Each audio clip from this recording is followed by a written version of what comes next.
My sin was heavy, but chains break at the weight of your glory. I needed shelter, I was an orphan. Now you call me a citizen of heaven.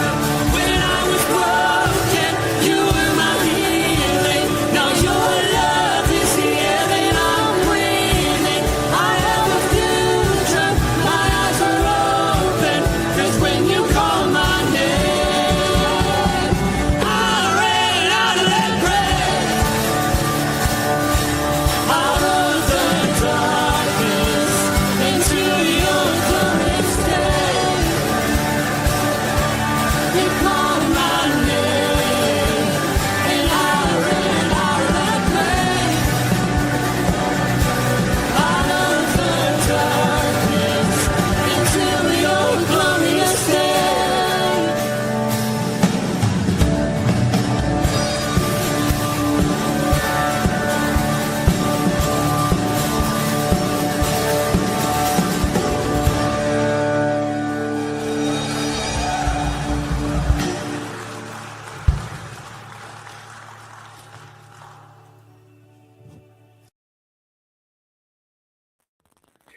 Good morning, Rooted Men. Pastor Tom, Firmly Rooted Church. Great to have all of you on board. I saw my cousin, I think, Dave Donnelly on board. Yep, there he is. You were talking about warming shelters being taken care of and getting ready for people. This morning at 6:15, 6:30, I'm out shoveling foot-deep snow drifts. So maybe it's time to get with you and my sister Trish and we start talking about a firmly rooted South. Oh gosh. Oh, it was miserable out there, and the wind is still creating a lot of drifts. Everybody out here in southeastern Michigan, be safe. Be safe, be careful. Let's say hi to a few people, and then we're going to get to Joshua chapter 3, verse 14. I think I saw Chuck. There he is. Shalom, men of God. I'm out there on X. Chris Connolly, good morning. My cousin Dave Donnelly, good morning. Ken Gooch, good morning, fellow brothers in arms. Bert Reggiani, good morning. Tessa, good morning. And have a blessed day, you too. Yeah, Arctic blast today, for sure. Steve Giroux, good morning. Oh my gosh, 30 degrees. 30 degrees. Whew. Steve Ponoworski, good morning. Lawrence, good morning. Good morning, good morning. Great having you on board. It's great to see people coming on. Look, the idea is that we firmly root ourselves in God's unconditional love and his eternal truth, man. If we can do that on a daily basis, we might be able to right side our lives and have what Jesus described as an abundant life and do the opposite of what he says the enemy brings, which is to kill, steal, and destroy. But let me pull up the text and we'll dig in right away here. There we go. I'm going to start at 13 just to remind us where we were. Joshua tells the people that the ark's going to go in, and listen what he says. And when the soles of the feet of the priests bearing the ark of the Lord of all the earth, the Lord, not the nation of Israel, not me as your leader, the Lord of all the earth shall rest in the waters of the Jordan. He's going to go in there before you. He's going to, the very God who created this river that at this time of the year is overflowing because of the rain coming down or the melting coming down from the mountains. He's going to rest in the waters of the Jordan. The waters of the Jordan shall be cut off from flowing, and the waters coming down from above shall stand in a heap. This is what God's going to do.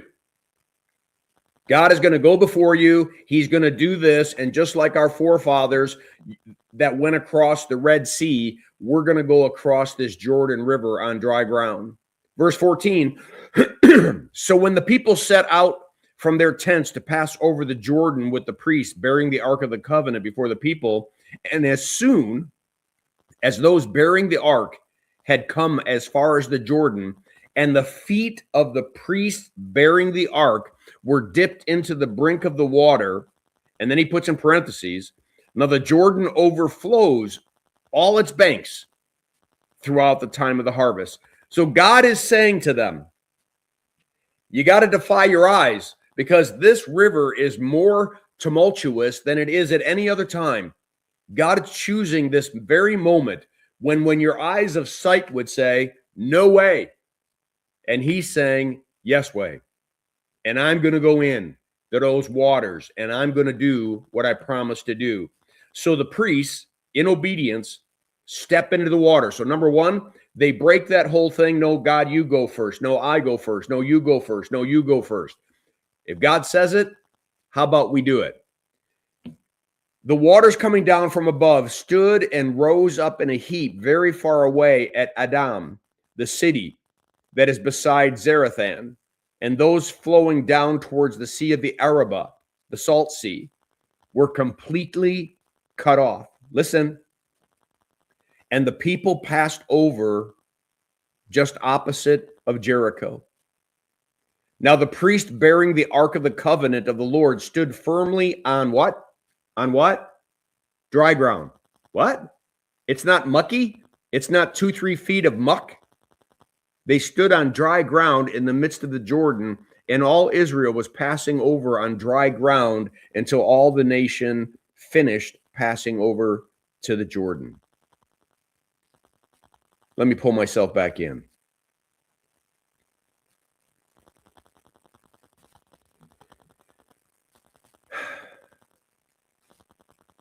This is a life lesson that this morning I hope each and every one of us tries to absorb, including myself. If we're going to break away from the lies of the kingdom of this world and begin to trust God's love and his eternal truth, the truth of this new kingdom that Jesus inaugurates and brings into play, there's going to be moments when we're going to be convicted, when God's word is going to say, Tom Donnelly, you've got to change this, or you have to do this. It could be in my own head. It could be in a marriage, a relationship. It could be an action. It could be how I'm treating someone at work. It could be, but it's going to mean change.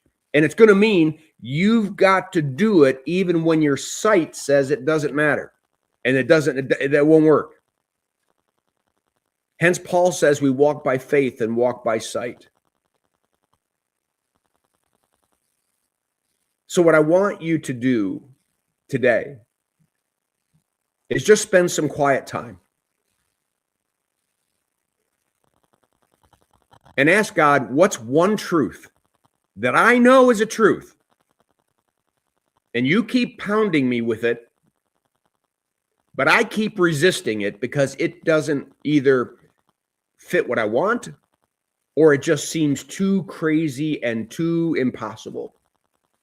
So I just keep saying no. I keep standing at the edge of the water going, and then wondering why my life's not progressing, why my life's or relationships are progressing, or whatever is not getting fixed.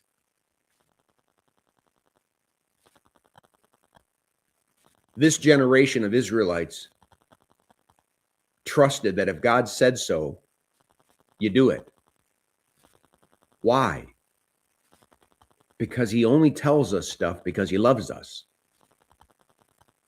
See, he's not like us. He's not trying to manipulate. He's not trying to be a jerk. He's not trying to, whatever you might want to interpret. But sometimes we have to blow past the lies of the kingdom of this world. We got to go past what our eyes are telling us is impossible. And we got to trust that if the God of the universe says, do it, he's going to go before us. He's going to go in the waters. He's going to go into the thing, whatever the thing is that he's asking us to do. He's going to go in there and he's going to work and make it possible for you to get on the other side rightly, powerfully. So please spend some time. What's one thing? And then make it a habit. Make it a habit of listening to a conviction that God is laying on your heart. Be honest about the obstacle. Know that God's telling you because he loves you, and then step in because he's going to go before you. Trust you're not doing it alone. He's going to go before you. Make sense? Let's get it done. Let's change something in our lives today. All right, we'll leave it at that. Guys, I hope this devotion was a blessing to you. Have a great day. Make it a firmly rooted day, and may someone see Jesus in us today. Peace.